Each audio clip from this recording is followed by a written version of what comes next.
রোজাদারের জন্য দুটো খুশি, বিসাইমি ফারহাতানি, ফারহাতুন ইনদাল ইফতারি ওয়া ফারহাতুন লিকা রাব্বি।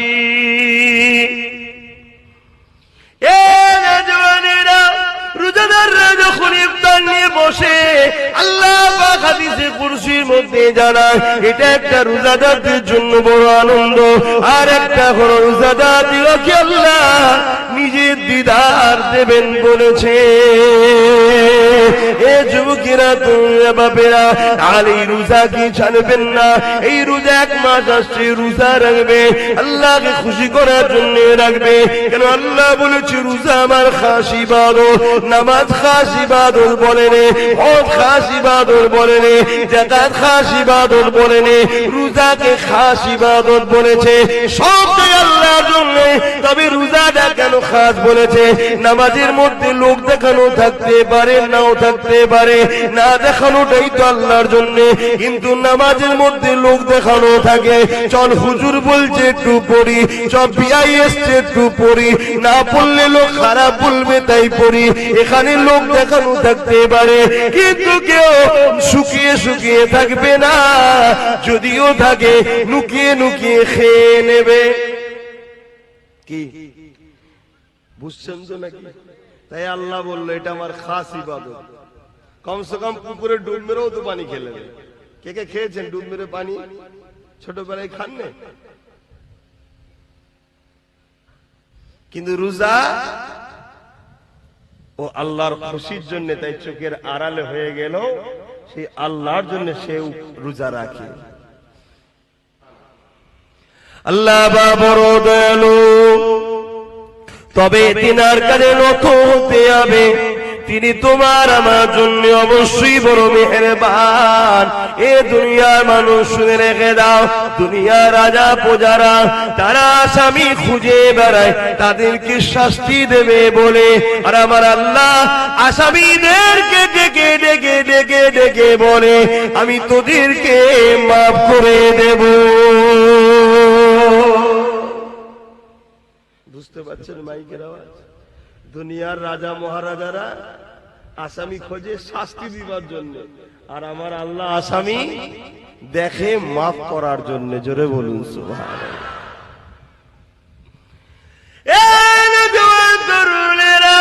কি আলোচনা করবো সংক্ষিপ্ত সময়, মনে রেখে দেবেন জীবনে কোনোদিন কাউকে খুশি দিনা করতে পারে, কখনো কারো মনে আঘাত দেবেন না। আল্লাহ সৃষ্টিকে কখনো জুলুম অত্যাচার করবেন না। আল্লাহ রসুল জানিয়ে দিলেন লা ইয়ারহামুল্লাহু মান লা ইয়ারহামুন্নাস, যে মানুষকে ভালোবাসে না আল্লাহ দয়া সে পাবে না। ভালোবাসার প্রকৃত রাস্তা হলো আল্লাহর জান্নাতের রাস্তা দেখানো। এই আপনাদেরকে ভালোবাসি বলে আল্লাহ জান্নাতের রাস্তা দেখায়। আল্লাহ জান্নাত পেতে গেলে সর্বপ্রথম কাজটা কি? ঈমান আনতে হবে। আমানতু বিল্লাহি ওয়া মালাইকাতিহি ওয়া কুতুবিহি ওয়া রাসূলিহি ওয়াল ইয়াউমিল আখির ওয়াল কদরি খায়রিহি ওয়া শাররিহি মিনাল্লাহি তাআলা ওয়াল বাসি বাদাল মউত। প্রথমে ঈমান আনতে হবে। এ যুবকেরা, তরুণেরা, আমার আপনার নবী মুহাম্মদ রাসূলকে জীবনের থেকে বেশি ভালোবেসে, জীবনের সব কিছু থেকে বেশি আদর করে মেনে নিতে হবে। এই মেনে নিবার পরে তিনি যা করতে বলেছে করতে হবে, তিনি যা নিষেধ করেছে ছেড়ে দিতে হবে। এ যুবকেরা, আল্লাহ নবী জানিয়ে দিলে এ বিশ্বে মানুষেরা তোমাদের জন্য, তোমাদের রব একটা আমার রোজাকে ফরজ করে দিয়েছে, একটা আমার রোজাকে রাখতে বলেছে। আল্লাহর কোরআনও আমাদেরকে জানিয়ে দিয়েছে রোজাদারের জন্য রোজা রাখা ফরজ হয়ে গেছে। এবং এই রোজা এমন একটা নিয়ামত, as-sawmuli wa ana sibiya, আমার আল্লাহ জানিয়ে দিলেন রোজাদারদের জন্য সবথেকে বড় খুশির খবর এটা। আল্লাহ বলছে রোজা হলো আমার খাস ইবাদত, আর আমি আল্লাহ কুদরতি হাতে রোজাদারকে পুরস্কার নিজে দেব। রোজা নিয়ে বলি সংক্ষেপ সময়, আর কি বলবো? রোজা রাখেন আপনাদের ঘরের ছেলেরা সব? হ্যাঁ, যুবকরা রাখে তো, বোনেরা? আর না বাপ মা বলে এই বয়সে রাখিনি, রোগা হয়ে যাবি, এটা বলে নাকি? কিন্তু আজ বেঈমানের দলেরা, ইসলামের দুশমনেরা আমাদের ঘরে তো রোজা রাখাবার পরেও বেকার করে ফেলছে রোজাগুলোকে। আপনারা সব এলাকায় রোজার পার্টি হয় নাকি? ইফতার পার্টি করেন নাকি? ইফতার পার্টিতে যাওয়া হারাম, চলবে না। ইফতার মাহফিলে যাবেন, সওয়াবের কাজ। ইফতার মাহফিলের নেতৃত্ব দেয় উলামা হযরতরা, আর ইফতার পার্টির নেতৃত্ব দেয় ফাসিক, ফাজিল, হারামখোর, বেরোজাদাররা। কথা বুঝছেন না? বোঝেন না? কত পার্থক্য বুঝলেন? ইফতার মাহফিল হলে যাবেন, ইফতার মাহফিলে আলেমরা থাকে, তারা নেতৃত্ব দেয়। আর আলেমরা হলো রাসূলের ওয়ারিস, তারা নবীর ইলমের ওয়ারিস। নবী চলে গেছেন, যাওয়ার সময় বলে গেছেন যে আমি আলেমে হাক্কানীদের রেখে গেলাম, তোমরা এদের কাতারে থাকবে, এদের পিছনে থাকবে। আর এখন তো আলেমরা বাপ কিছুই বলতে পারে না। এটা আলেমদের দোষ অবশ্য, সবাই নয়, কিছু কিছু আলেম আছে এখনো বলে, কেন তারা বিক্রি হয়নি, তারা নিজেদের গলায় এখনো মোহাম্মদ রসুলের বেল্ট পরিয়ে রেখেছে, তাই তাদেরকে কেউ টানতে পারে না। কিন্তু বেশিরভাগ উলামারা এখন কথা বলতে পারে না। কথা বুঝে আসছে? এই ইফতার মাহফিল হলে যাবে। তবে আমার যদি মসলা শোনেন বা আমাকে জিজ্ঞেস করেন আপনি কি করেন, সব থেকে উত্তম হলো এটা, সারাদিন রোজা রেখেছি যে আল্লাহর খুশির জন্য, সেই আল্লাহ আমাকে যা খুশি করে রুজি দিয়েছে হালাল, ওই রুজি থেকেই আমি ইফতার করব। আমি অন্য কারো পয়সা করতে রাজি না। অনেক জায়গায় আমাকে জোর করে রোজার মাসে নিয়ে যাবে বলে, আমি কোনো জায়গায় যেতে চাই না। এবার আমি একটা ইউনিট চালাই, একটা দল চালাই, আপনারা জানেন কি জানি না, ফুরফুরা শরীফ আহলে সুন্নাত ওয়াল জামাত বলে একটা অরাজনৈতিক সংগঠন চালায়। ওই সংগঠনের ব্যানারে কিছু ইফতার মাহফিল হয়। এবার আমাকে বলে হুজুর আপনি আসেন, দু কথা বলে দোয়া করেন। এবার সেখানে যদিও যায় আমি ইফতার বেঁধে নিয়ে যাই। তারা বলে কোনো চিন্তা নেই, আমি চিন্তার কোনো কারণে সতর্ক হতে হয়। আমি রোজা রেখেছি, আমি আমার পয়সা দিয়ে বাবা ইফতার করবো, সারাদিন রোজা রেখার পরের পয়সা ইফতার করবো, ঠিক মন খুশি হয় না। আপনারাও করবেন। তাতে যদি আল্লাহ আপনাকে শুধু চিনি দিয়া শরবত খাওয়ায়, অতি খুশি আলহামদুলিল্লাহ বলেন যে আমার আল্লাহ আমার জন্য যেটা ভালো সেটা করেছে। তুমি তোমার নয়, তুমিও তোমার আল্লাহ। কোনটা তোমার বলো তো? এই কোনটা তোমার আছে নাকি? তোমার আল্লাহ, আমার আল্লাহ যদি আমাকে দুদিন শুকিয়ে রাখে, তাহলে আমি আমাকে শুকিয়ে রাখছি না, আল্লাহ তার সৃষ্টিকে শুকিয়ে রেখেছে। তা আল্লাহ যদি তার সৃষ্টিকে শুকিয়ে রেখে খুশি হয়, তা আমার মাথায় এত ব্যস্ত হয় কেন, এত বিপদ হয় কেন, এত টেনশন আমরা হই কেন? হ্যাঁ, নিজেকে কুরবান করে দাও আল্লাহর কাছে। আমি আবার কি, আমি বলে কিছু নেই, সবই আল্লাহ। এ চোখ আমার নয়, আল্লাহর সৃষ্টি। এ কান আমার নয়, আল্লাহর সৃষ্টি। এ হাত আমার নয়, আল্লাহর সৃষ্টি। এ পা আমার নয়, আল্লাহর সৃষ্টি। এ জবানের কথা আমার নয়, আল্লাহ দিয়েছেন, ব্যবহার করতে তাই করতে পারছি। কোনটা আমি তৈরি করিনি বাপ। তাহলে আমার খিদে লাগলে আমার আত্মা যে রূপ জান কষ্ট পায়, ওই জানটাকেও সৃষ্টি আল্লাহ করেছে। ওই জানটা আমার যতটা আমি না ভালোবাসি, তার থেকে বেশি আল্লাহ তার সৃষ্টিকে ভালোবাসে। জোরে বলুন সুবহানাল্লাহ। বা ওয়াজ করতে গেলে সময় লাগে, আমি কিভাবে ওয়াজ করবো? এইভাবে হবে? কোন দিকে যাবো দিশে খুঁজে পাইনি, কখন এখানে একটু কখন ওখানে একটু বলে ফেলছি। তাই দরুদ শরীফ ওই দিকেও কম পড়ানো হলে একটু পড়ানো দরকার, সব হয়। কেন আমি জানছি দু কথা বলতেই পারবো না। যা তারপর এর মধ্যে থেকে একটাই কথা বলবো, জীবনের প্রতিটা মাকসাদ হবে আমার স্রষ্টাকে খুশি করা।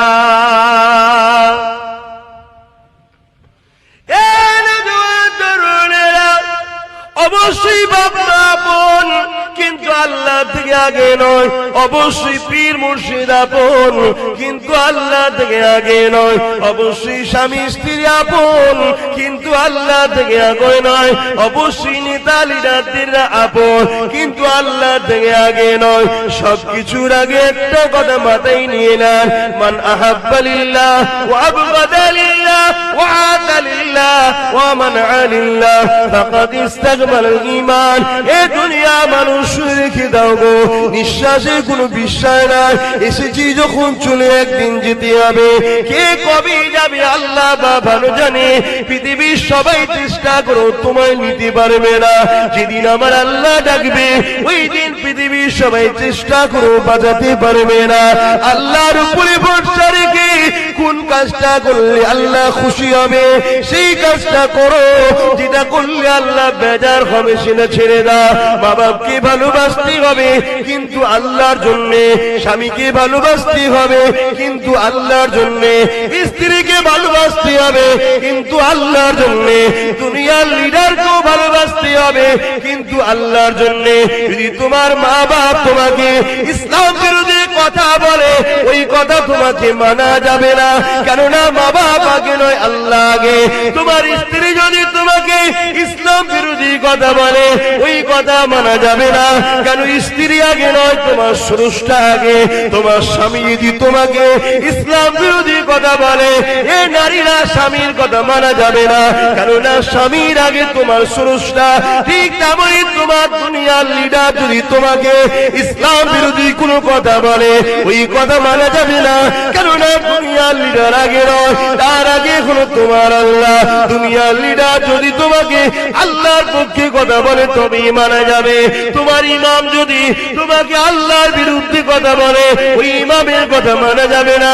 তোমার পীর যদি আল্লাহর বিরোধী কথা বলে ওই পীরের কথা মানা যাবে না, কারণ আমরা মুর্শিদকে মানবো আল্লাহকে পাওয়ার জন্য, আল্লাহকে মানবো মুর্শিদ পাওয়ার জন্য নয়। মুর্শিদকে ধরবো আল্লাহকে পাওয়ার জন্য, মুর্শিদকে ভালোবাসবো আল্লাহর জন্য, আল্লাহকে ভালোবাসবো মুর্শিদের জন্য নয়। এই যুবকেরা তাই বলে দিয়ে যায় ইমানটা ঠিক করে নাও, যদিও চলতে গিয়ে গুনাহ হয়ে যায়, ইমান যদি থাকে আদাও খেটে খেটে খেটে খেটে একদিন না একদিন ইমানের জন্য আল্লাহ পাকে জান্নাতটা পেয়ে যাবে। আর ইমান যদি না থাকে সব বরবাদ। দাড়ি তোমায় নাজাত দেবে না, টুপি তোমায় নাজাত দেবে না, হজ তোমায় নাজাত দেবে না।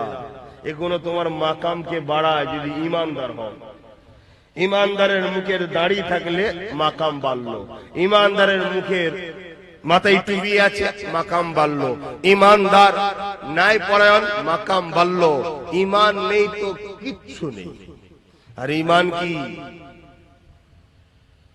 রসুলকে বলুন, আমার সাথে বলুন, রসুলকে জানের থেকেও বেশি ভালোবেসে আদবের সাথে মেনে নিবার নাম হলো ঈমান। আমার কথায় মানতে পারছেন তো নাকি?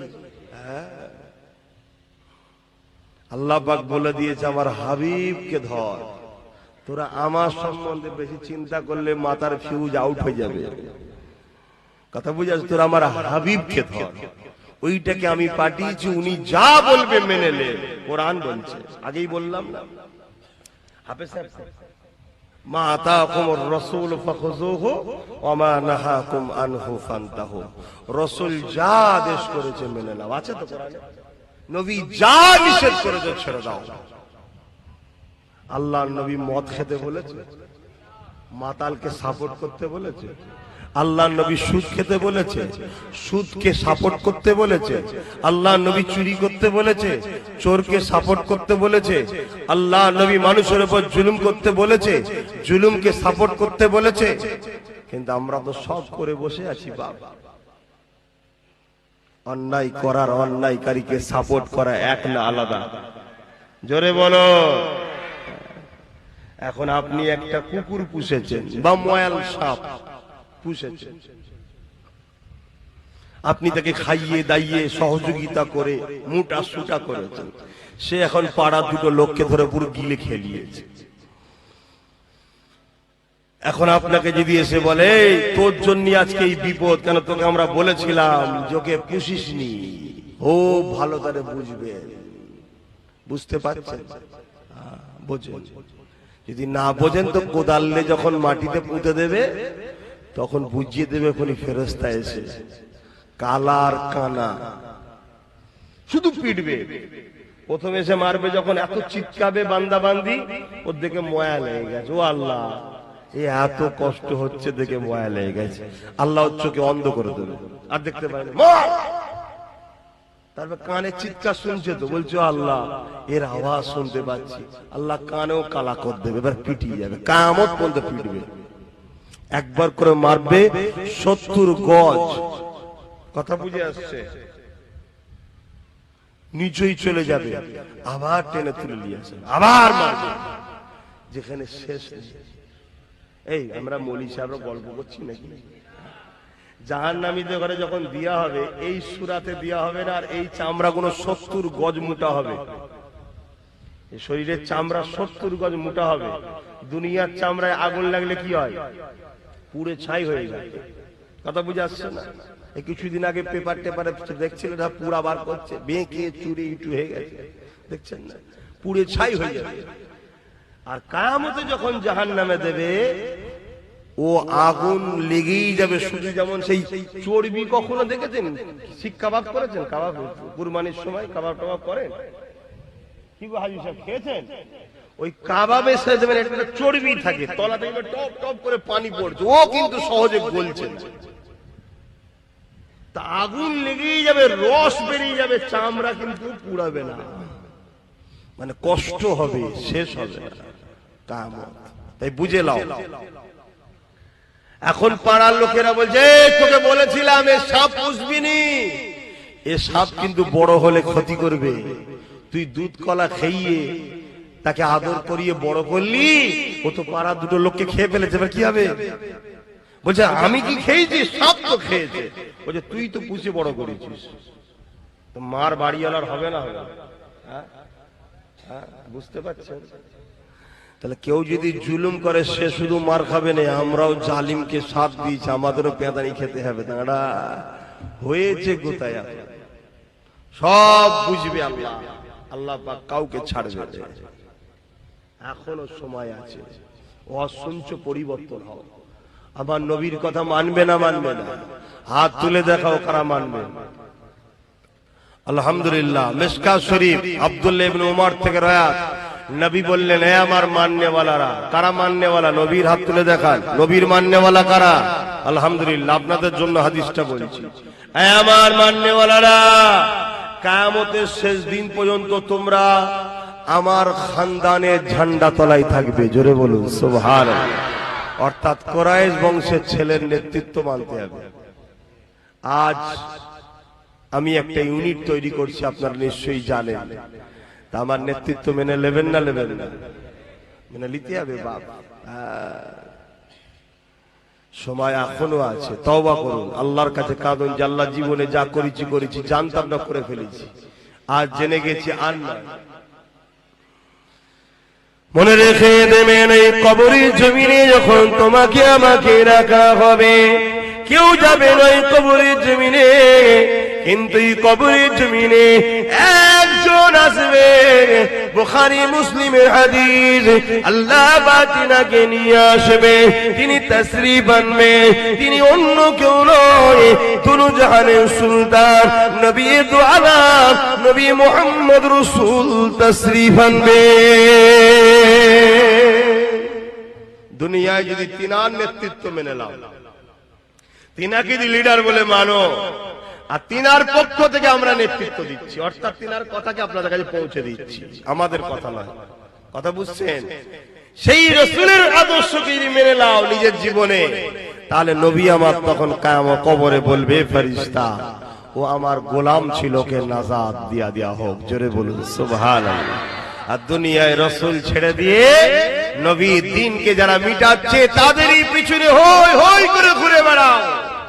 মনে রেখে দিও, কবর তোমার ডাকছে, তোমার জবাব দিতে হবে। আজ আমাদের ঘরের ছেলেদের ইসলামিক কোন ইউনিফর্মের উপর, ইসলামিক কোন কালচারের উপরে আঘাত দিলে আমাদের ছেলেদের ব্যথা লাগে না, কিন্তু যারা ইসলামের বিরুদ্ধে, তাদের কিছু হলে আমাদের ছেলেদের বুকে ব্যথা ওঠে। হয় না? হয় না? কি কোথায় চলে গেল? আবার এগুলো যদি আমি বলি, আবার কিছু মুসলমান আছে, শুকনো মুসলমান, মুনাফিক, তাদের আবার কষ্ট হয়, এসব কথা কেন বলবে? উনি আসবে, পেলেন ঘটনা বলে চলে যাবে। তাহলে ঘটনা শুনে নাও। আল্লাহ বললেন বান্দা ঈমান নিয়ে আসো। কার মতো ঈমান আনবো? এই আয়াতের ব্যাখ্যায় বলছেন সাহাবাদের মতো ঈমান আনো। সাহাবারা কেমন ঈমান এনেছে শুনে রেখে দেন। এ যুবকেরা, তরুণীরা, বাপেরা, আল্লাহ নবীর সাহাবারা কেমন ঈমান এনেছিলেন এক সাহাবীর নাম বলে দেয় হযরত খুবাইব রাদিয়াল্লাহু তাআলা। হযরত খুবাইব রাদিয়াল্লাহু তাআলা আর একজন সাহাবী ছিলেন হযরত খাব্বাব রাদিয়াল্লাহু তাআলা। আল্লাহ নবীর সাহাবী ছিলেন হযরত ওমর ফারুক যখন সিংহাসনে বসলেন, অর্ধ পৃথিবীর রাজত্ব যখন চালাতে লাগলেন, আমিরুল মুমিনিন খলিফাতুল মুসলিমিন যখন হলে, এ যুবকেরা, তরুণীরা, বাবেরা, ওই হযরত খাব্বাব রাদিয়াল্লাহু তাআলা আনকে আল্লাহ নবীর সাহাবী হযরত ওমর বলেছিলেন, এ নবীর সাহাবী শুনেছিলাম তোমার উপরে অনেক জুলুম অত্যাচার হয়েছিল, একটু খানিক আমাকে বলো কি জুলুম অত্যাচার হয়েছিল। হযরত খাব্বাব রাদিয়াল্লাহু তাআলা নিজের কোমরের কাপড়টাকে সরিয়ে দিলেন। এ যুবকেরা, তরুণীরা, বাবেরা, তোমার আমার কোমরে গোশত রয়েছে সৌন্দর্যের জন্য।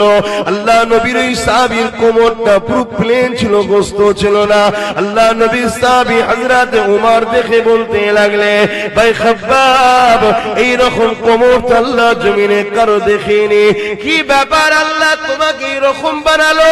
হযরত খাব্বাব বলতে লেগেছে, ও ভাই হযরত ওমর, আল্লাহ আমাকে সুন্দর কোমর দিয়েছিল, কিন্তু আমি নবীর পক্ষে যাওয়ার জন্য, নবীর দল করার জন্য, ন্যায়ের পক্ষে, সত্যের পক্ষে, মানবতার পক্ষে, ইনসাফের পক্ষে, মানব বন্ধনের পক্ষে, ভ্রাতৃত্বের পক্ষে, সত্যের পক্ষে থাকার জন্য তৎকালীন লিডার আবু জেহেল, উতবা, সাইবাইরা আমাকে জুলুম করেছিল।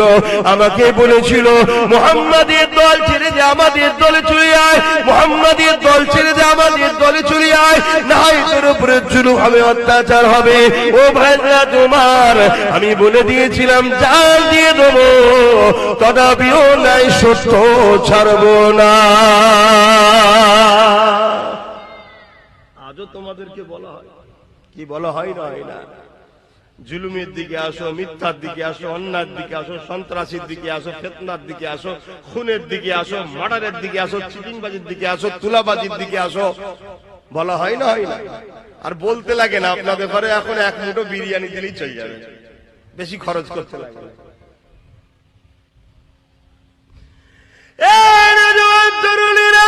হযরত খাব্বাব রাদিয়াল্লাহু তাআলা হুজুর আমার কাঁদে আর বলে, ভাই ওমর, আমি যখন তাদের কথা মানিনি, এই জন্য তারা আগুন তৈরি করেছিল, ওই আগুনের লাকড়ি তৈরি করে ওই আগুনের উপরে আমাকে হাত পা বেঁধে বসিয়ে দেওয়া হতো।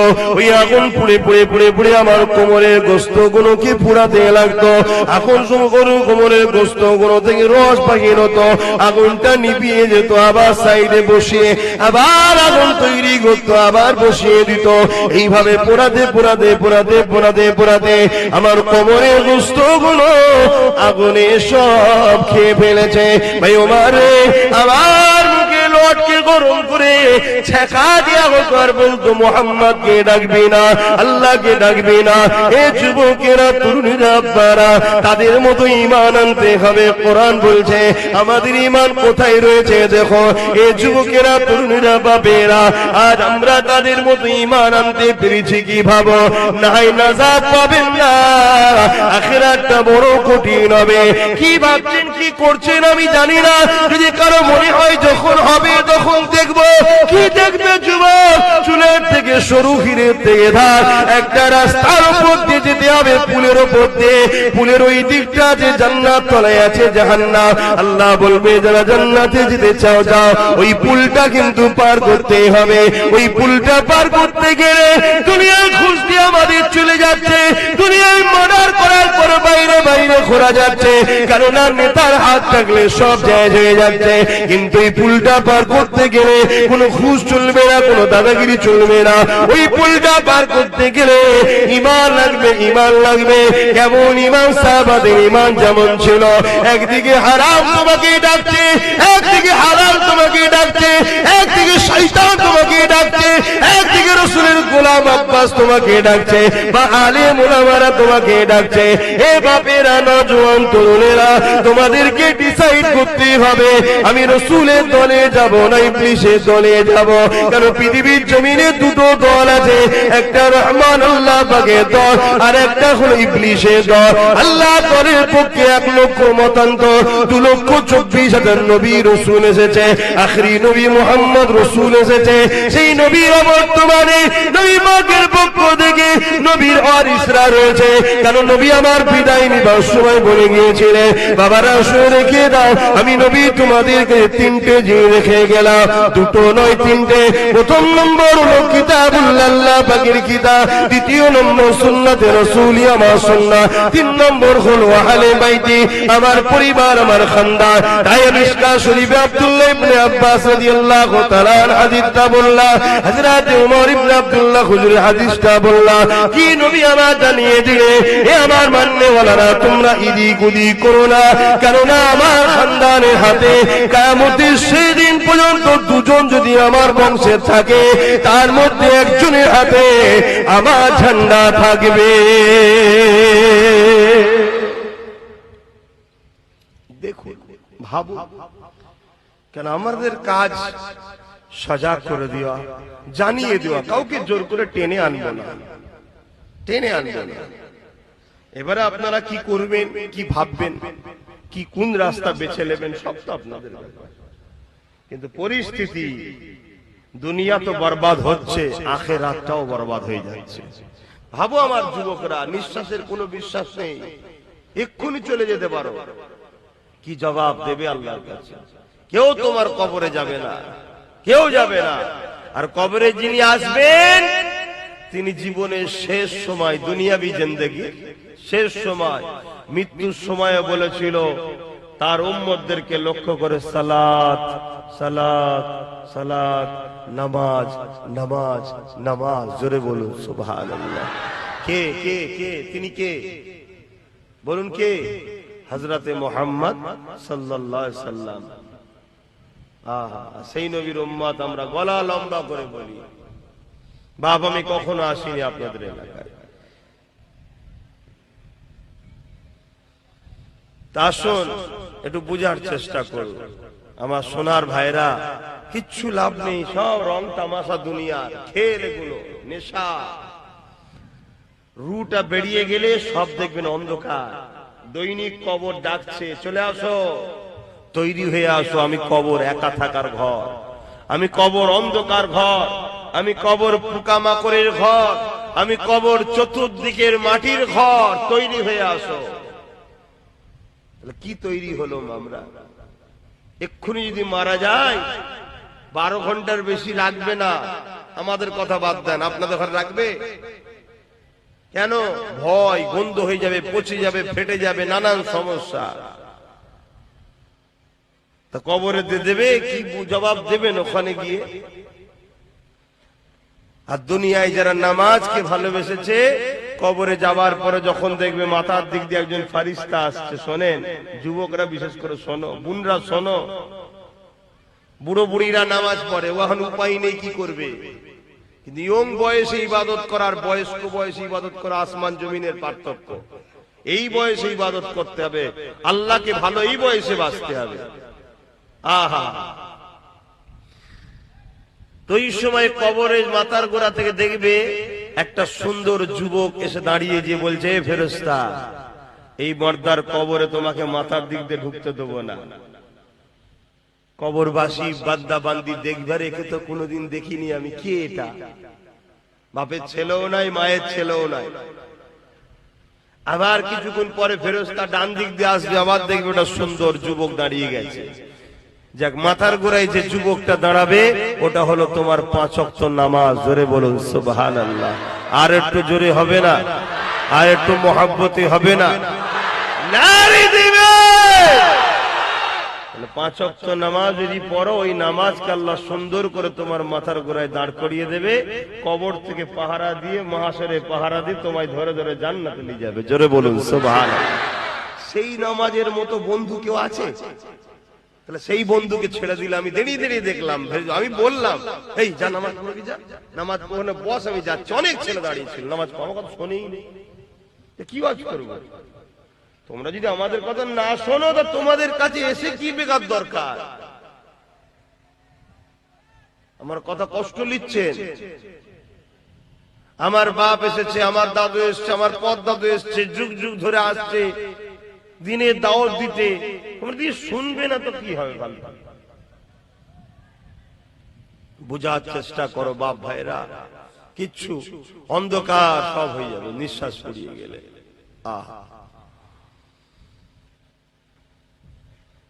আখিরাত বড় কঠিন জায়গা। আল্লাহ নবী জানিয়ে দিলেন, বাবারা বেশি বেশি করে কিয়ামতের জন্য চিন্তা করো বাবা।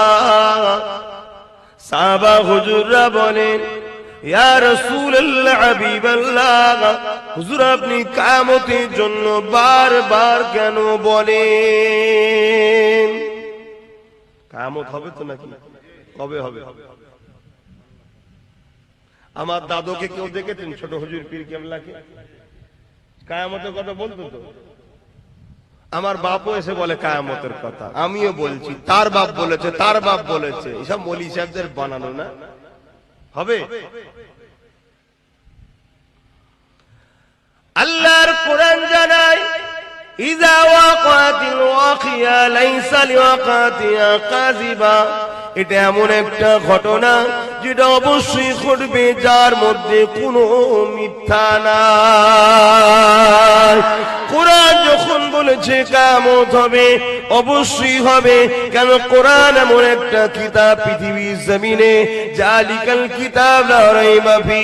কোরআন চ্যালেঞ্জ দিয়ে দিয়েছে, পড়বি পরে, মানবি পরে, আগে বিশ্বাস করলেই সেই কোরআন, যার মধ্যে ভুল তো দূরের কথা, কোনো সন্দেহ নাই। সেই কোরআন যুগে যুগে এই মানুষ জাতিকে বাঁচাবার জন্য মহান স্রষ্টা দুটো করে জিনিস পাঠিয়েছে, একটা কিতাব আর একটা হলো কিতাব বুঝানোর জন্য নবী, রাসূল, পয়গম্বর, পথ প্রদর্শক, আওতার, মেসেঞ্জার। 104টে কিতাব। কটা? একটু শিখে নাও, কটা মুখ দিয়ে বলো। তার মধ্যে 100টা হলো চটি, ছোট কিতাব, আর 4টে হলো বড়, তাওরাত, জাবুর, ইনজিল আর কোরআন শরীফ। আর 1 লক্ষ মতান্তর 2,24,000 নবী রাসূল এসেছে এই কিতাবগুলোকে শিখাবে বলে।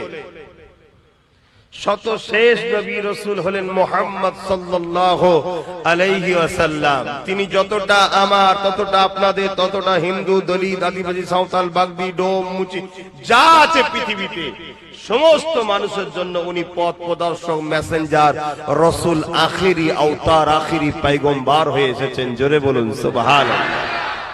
এবং কোরআন শরীফ হলো সর্বকালের সর্বশ্রেষ্ঠ আখিরি আসমানি চূড়ান্ত ফয়সালার গ্রন্থ, আল কোরআন শরীফ। জোরে বলুন সুবহানাল্লাহ। সেই কোরআন বলছে কিয়ামত হবে, অতএব হবে। কবে হবে? আল্লাহ, আল্লাহর রাসূল ভালো জানে। তবে মুহররমের 10 তারিখ কিছু কিছু নমুনা রাসূল বলেছেন, যেমন জুম্মার দিন হবে, এগুলো দিয়ে গেছে। তবে আলামত রাসূল যে 70টা বলেছে কিয়ামতের, তার মধ্যে 65টা আলামত ঘটে গেছে। 2023 মধ্যে আরো 2-3টে ঘটে যাবে। কথা বুঝে আসে ইনশাআল্লাহ। 2023টা পৃথিবীর মানুষের কাছে বড় একটা বিপদের বছর হবে। অনেক কিছু ঘটবে 2023-এ। বেশিরভাগ কিতাব এবং যা ভবিষ্যৎবাণী আমার দয়ার নবী করে গেছেন, তা থেকে যতটা আমাদেরকে আল্লাহ শিখিয়েছে সেই অনুযায়ী। আর মুহাম্মদ রাসূল যা বলেছে, একটা কথা চুল পরিমাণ লড়ে না, হুবহু হয়। জোরে বলুন সুবহানাল্লাহ। কেন হয়? মুহাম্মদ রাসূলকে তিনি বলতে বলেছেন যিনি করেন, অর্থাৎ মহান স্রষ্টা আল্লাহ শিখিয়েছেন। জোরে বলুন সুবহানাল্লাহ। সেই নবী আবার জানিয়েছেন কিয়ামত অবশ্যই হবে। কিয়ামতের দিনটা কত কঠিন দিন হবে। আল্লাহ নবী সাহাবাদেরকে জানালেন, মাথার এক বিগদা ইখতিলাফাত পরে আল্লাহ পাক এই সূর্যকে নামিয়ে দেবে। এই সূর্যের বর্তমান 1 গুণ তাপ রয়েছে, সেদিন 12 গুণ তাপ বেড়ে যাবে। এখন লক্ষ কোটি মাইল দূরে সূর্য রয়েছে, সেদিন মাথার এক বিগদা ইখতিলাফ, এক হাত উপরে সূর্যকে নামিয়ে দেবে। মাথার খিনগুলো নাক দিয়ে গুনে গুনে ঝরে ঝরে পড়তে লাগবে। ওই কিয়ামতের দিনটা তো কঠিন দিন হবে। এ যুবকেরা বোনেরা শুনে খেয়ে দাও, ওই দিন দেখা যাবে নবী আমার জানান এমন বাপ পাওয়া যাবে নিজের ছেলেকে জমিনে শুইয়ে দিয়ে তার বুকের উপরে পা দিয়ে দাঁড়িয়ে যাবে। এমনও ছেলে পাওয়া যাবে নিজের বাপকে জমিনের উপরে শুইয়ে দিয়ে তার বুকের উপরে পা দিয়ে দাঁড়িয়ে যাবে। এমনও মেয়ে পাওয়া যাবে নিজের মাকে জমিনে শুইয়ে দিয়ে তার বুকের উপরে পা দিয়ে দাঁড়িয়ে যাবে। এমনও মা পাওয়া যাবে, এমনও মেয়ে পাওয়া যাবে নিজের মাকে জমিনে শুইয়ে দিয়ে তার বুকের উপরে পা দিয়ে দাঁড়িয়ে যাবে। সাহাবা হুজুররা বলেছিলেন, ইয়া রাসূলুল্লাহ হাবিবাল্লাহ, এই রকমটা কেন হবে? নবী আমার বলেছিলেন, লোহাকে আগুনে দিলে পুরে যেমন লাল হয়ে যায়, ওই সূর্যের তাপে জমিনটা লাল হয়ে যাবে। জমিনের উপরে মানুষ দাঁড়াতে পারবে না, যার উপরে যার জোর চলবে জোর করে জমিনে শুয়ে তার বুকের উপরে পা দিয়ে দাঁড়িয়ে যাবে। এ যুবকেরা, নামাজ কাজা করে দিলে ইচ্ছা করে ওই দিনে তোমার আমার কি দশা হবে? ভয় লাগে না সেই আল্লাহকে? দেখো, আমারও যুবক বয়স, জানি ভুল হয়, এই বয়সে একটু ভুল হয়, কিন্তু এত গাফিলতি তো ভালো নয়। আমার খুব খারাপ লাগলো দেখে। একটা লোক কাজে আছে, নাচারে কাজা হয়েছে, ঘুমিয়ে পড়েছে, ঘুম ভাঙে না, কাজা হয়ে গেছে। গাড়িতে সফরে ছিল, পরিস্থিতি নাই পড়া, কাজা হয়ে গেছে। পরে কাজা পড়ে নেওয়া উচিত, কিন্তু ইচ্ছা করে করে আমরা ভুল করছি। পরিবর্তন হয়ে যাও আল্লাহর রাস্তায়, কেননা দুনিয়ার সমস্ত বাচ্চাদের নিয়ম কানুন চেঞ্জ করা যায়। আন্দোলনের চোটে, লড়াইয়ের চোটে, মারপিট করে সব কিছুকে প্রতিরোধ করা যায়, কিন্তু মহান স্রষ্টা রব্বুল আলামিনের নিজামকে, কানুনকে কখনো পাল্টানো যাবে না। তিনি জানিয়ে দিয়েছে, এ দুনিয়া মানুষ, আমি তোদেরকে বানিয়েছি, সুন্দর দুটো চোখ দিয়েছি, এই চোখের ঋণ তোরা শোধ করতে পারবি না, এর বিনিময়ে আমি তোদের কাছে কিছু নিই না। দুটো কান দিয়েছি, কানের কথা শুনবি, এই কানের ঋণ তোরা শোধ করতে পারবি না, এর বিনিময়েও আমি কিছু নিই না। দুটো হাত দিয়েছি, হাত দিয়ে হালাল ইনকাম করবি, নিজের প্রয়োজনের কাজ করবি, গরিবদেরকে দান করবি, অসহায়ের সেবা করবি, মা বাবার খেদমত করবি, নিজের রাষ্ট্রের জন্য কাজ করবি, নিজের রাষ্ট্র সেবা করবি, নিজের রাষ্ট্রের খেদমত করবি। এ আমার বান্দা বান্দীরে, তোদের নিত্য প্রয়োজনীয় কাজ হাত দিয়ে করবি, এর ঋণ তোরা শোধ করতে পারবি না, তথাপি আমি আল্লাহ এর বিনিময়ে তোদের কাছে কিছু নিই না। আল্লাহ কিছু নিয়েছে? কি গো অসুবিধা হচ্ছে? জিজ্ঞেস করলে সারা দেবে, বেজার হচ্ছে, বকছি বলে মনে কষ্ট হচ্ছে। আমরা বকবো না তো বকবে কারা? বকার ক্ষমতা তো আমরাই রাখি, কেন আমরা তোমার নবীর খানদানের ছেলে, আমরাই বকতে পারি তোমাদের ঘরে, অন্য কারো অধিকার নেই তোমাদের দিকে চোখ তুলে তাকাবে, ঠিক না বেটি? কিন্তু দুঃখের বিষয়, তোমরা আমাদের ঘরে ধরা দিও না বলে যারা তোমাদের জুতো বওয়ার উপযুক্ত নয়, তারা তোমাদের ঘরে এখন গলায় বেল দিয়ে ঘোরাচ্ছে। কথা বুঝে আসছে? হ্যাঁ, পৃথিবী বিখ্যাত ধনী কিন্তু কাফের, ঈমান নাই। আর সব থেকে গরিব পৃথিবীর রাস্তায় পড়ে থাকে, কিন্তু ঈমান আছে। ওই পৃথিবী বিখ্যাত ধনী ওই জুতো বড় উপযুক্ত নয়, কারণ ওর ঈমান আছে। জোরে বলুন সুবহানাল্লাহ। ঈমান এমন একটা সম্পদ, কিন্তু বাপ তোমরা তো গুরুত্ব বোঝো না।